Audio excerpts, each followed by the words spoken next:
Good morning, my plant-based peeps. It is Monday morning. I don't know, 8:39ish, maybe 8:30.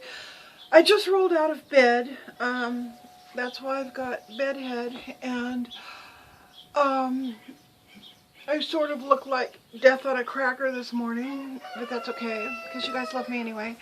I wanted to talk to you about this weekend's food. I had a really interesting off-track food weekend. Hang on a minute. Get down from there, dog. Who knows what's going to happen? My dogs are out. We might have, any sort of disturbance any second, but I'm going to try to get this out before bad things happen. All right. So, I did my weigh-in Friday. I'd lost 6 pounds. Everything's coolio. Feeling good. Woke up Saturday, had my fruit smoothie with almond milk and some coffee. I did not eat again until 4, which was really stupid. I should have had lunch. I didn't. And I didn't because for 2 reasons. I was out working in the yard and sort of forgot about it. And then also I had to rush and get ready, get dressed, go down to Fresno, grab my mom, come back up the hill to a birthday party. Now, Saturday was my mother's birthday. It was also my friend Don's birthday. And he had a big, huge, monstrous Mexican birthday party, the kind that lasts, they start on Saturday and then they end Sunday night sometime. Okay, it was that. So, of course, all the kids and the old people come early and, you do the barbecue and you do the party and, you give the presents and everybody's great. And then everybody leaves in the evening, and then you have like the party after the party, and then there's like the third wave party. Okay, I missed all of that. I'm sorry I didn't go back for some of it, but I was too wiped. Anyway, so we go to the party, and if you've never been to like a big Mexican birthday celebration, or for that matter, a christening, or just any big family celebration, you've probably not experienced this. Well, maybe you have. I think other cultures do something similar, but it's a big event with barbecues, rented furniture, piñatas, a bounce house for the kids. I mean, the whole thing. It was just a really big celebration, and I will be uploading some video of it, incidentally, but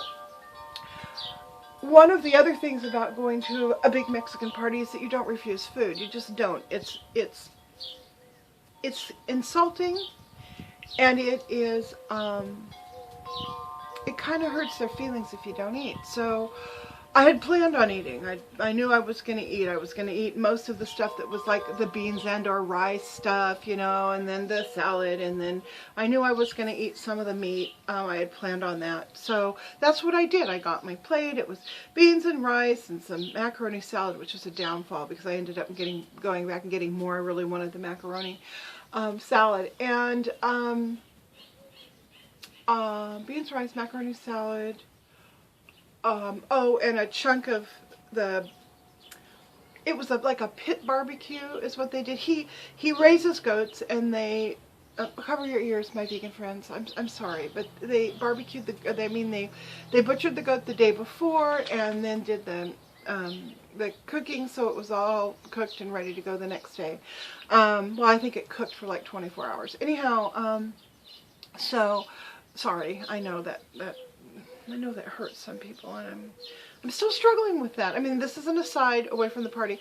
I'm still struggling with being authentic around my vegan friends, because I'm not vegan. I'm an omnivore, and I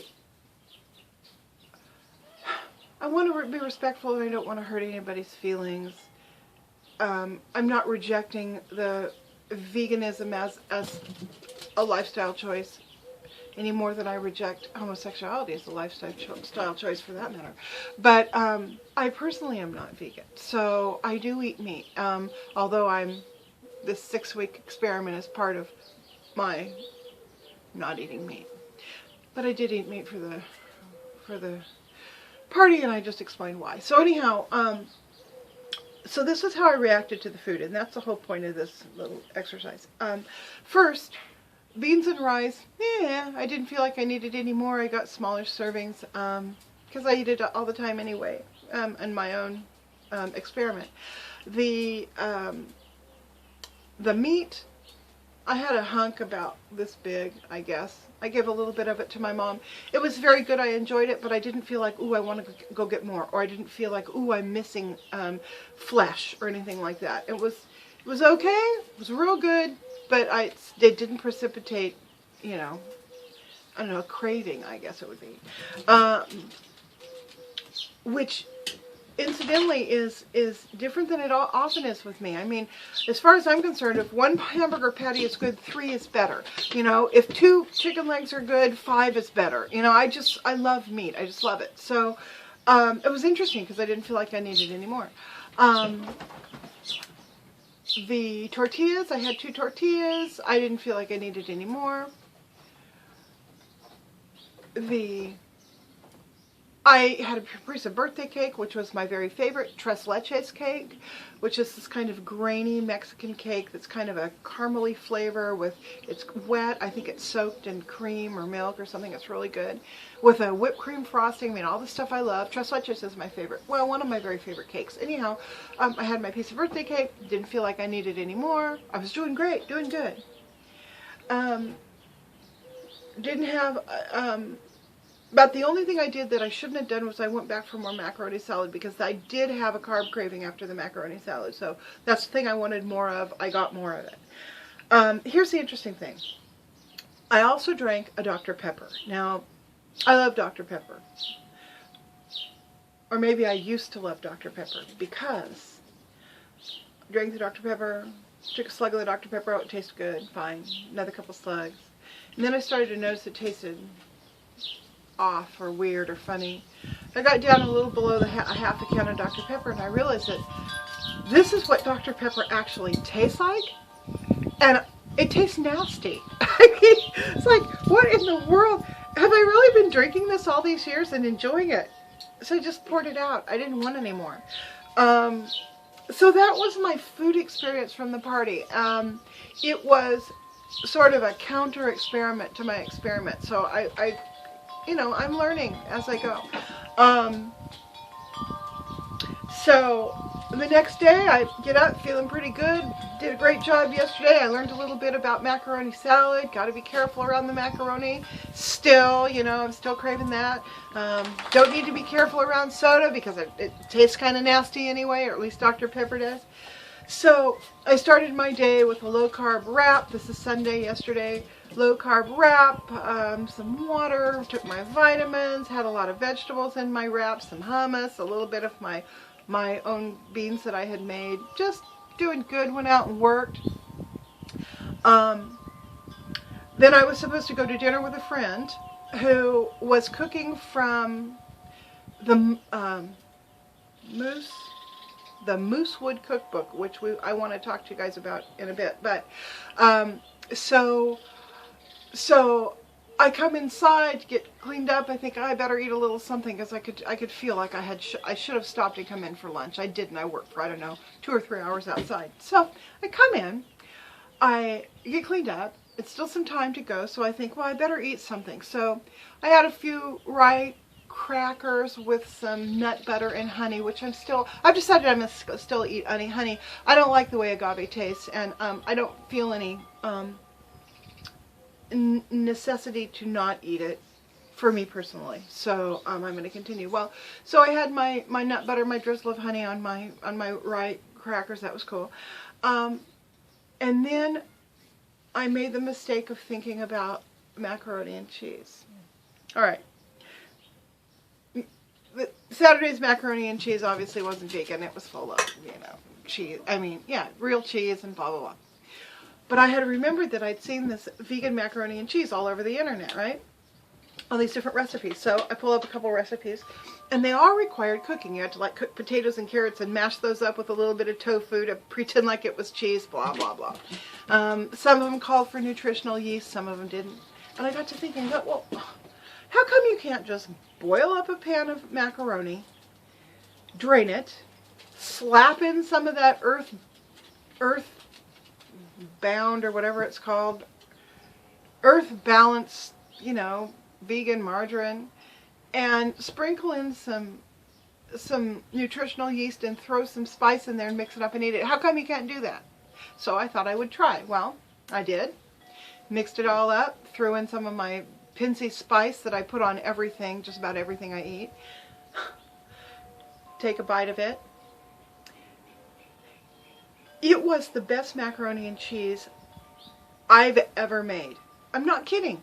It, for my taste buds, the earth balance and the nutritional yeast combo tasted better than regular macaroni and cheese, which just blew my mind. I had no idea. I thought it was going to be, okay, yeah, this is good. This is all right. Or, oh, well, I guess I can take this. No.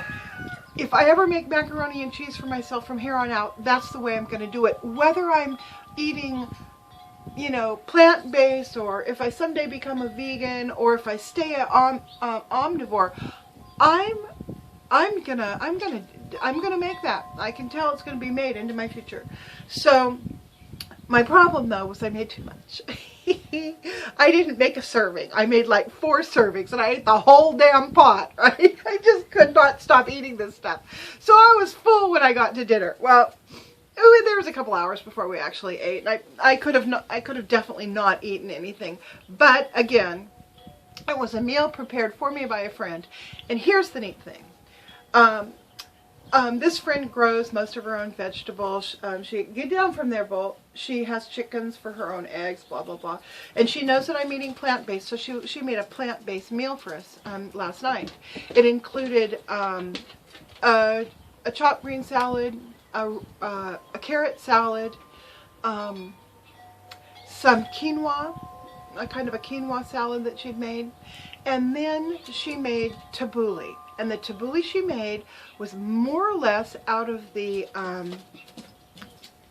Moosewood Cookbook. Now, I guess this is a famous cookbook in vegetarian circles, and it was written back in the 1970s. And it's a collection of recipes from the Moosewood restaurant, which is in Ithaca, New York. I think that's how you pronounce it, Ithaca, New York. And this. Hang on. I'm gonna stop the dog. Mallory just loves to bark. Anyhow, so does Bolt for that matter. So anyhow, I guess this is a very famous vegetarian restaurant, and they've been putting out these cookbooks over the years. Well, this one was the original cookbook, a newer edition. I don't know, it was probably from the 1980s or so, but it had the original recipes that they put in there, and the tabouli salad was one of them. Now, what led us to tabouli salad was that we had been at this Lassen's Natural Market, and we had eaten lunch from the deli. You saw that in my last video, and one of the things we had was the tabouli salad, which was great. So she wanted to learn to make tabouli salad for herself and for us.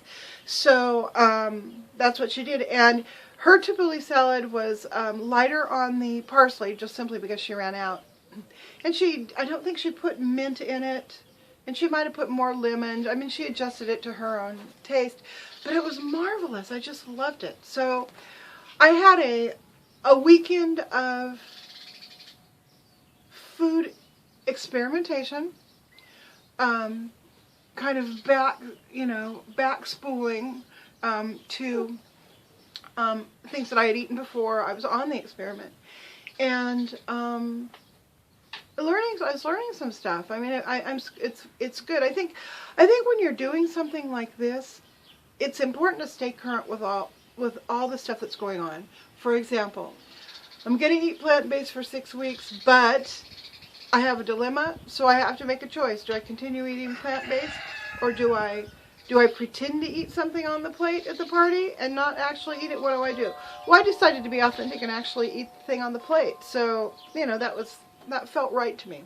But then, while you're eating the thing on the plate, or afterward, I try to think about what it means, How did I feel when I was eating it? How did I feel before I ate it? How did I feel after I ate it? Did Did it cause a craving? Did it make me feel particularly good or bad? Did I have a tummy reaction to it, or some other kind of reaction? That's what I'm trying to do. That's probably my biggest, I feel like is my biggest job on this 6-week thing, is to pay attention to what I eat and how it makes me feel, you know, across all areas. So that was yesterday's food thing. I just wanted to share that with you, or this weekend's food thing. This morning I'm having leftover tabouli salad, which she sent me home with. Some pickled beets. We also had those yesterday, and she sent me home with some pickled beets and some and I have a slop of hummus on all of that and a banana. So here's the tabouli, the tabouli, the beets, and the hummus in here, and my banana. That should take me up for the rest of the day. I have no idea what this week's weight loss is going to look like. I could stabilize this week, or I could just lose a pound or a half or 2 pounds. I don't know. I've got a lot of yard work ahead of me for the week, so I know I'm going to be out moving. And as soon as I turn this off, I'm going to throw on my yard work clothes and get out and start picking weeds. So on that note, I'm going to say goodbye. Thanks. Ooh, sorry, I just threw the dog into the tripod. I'm going to say goodbye, and I hope everybody is had a great weekend, and that you have a very good upcoming week. And I will see you again on Friday. Bye.